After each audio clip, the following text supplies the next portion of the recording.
Welcome to my channel. Today we will be talking about how to improve your credit score with Credit Karma. Credit Karma is a great tool to monitor your credit, but it doesn't directly improve your score on its own.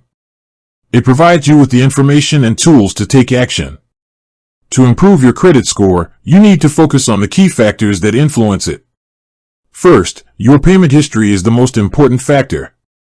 Use Credit Karma to track your accounts and make sure you're paying all your bills on time, every time. You can set up alerts to remind you of due dates. Next is credit utilization. This is the amount of credit you're using compared to your total credit limit. A low utilization rate, ideally below 30%, is best for your score.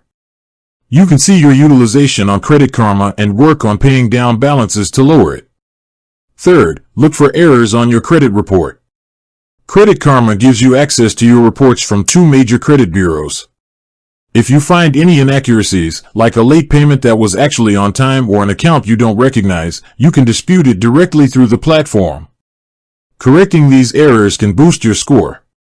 Finally, consider the age of your credit accounts and your credit mix. Don't close old accounts, as this can shorten your credit history. And having a mix of different types of credit, like a credit card and a loan, can also be beneficial. Credit Karma's tools and insights can help you understand all these factors and make a plan to improve your credit health. With that being said, thank you for watching. For more finance videos, kindly check my page. Please like, share, comment and subscribe to my channel. Thank you.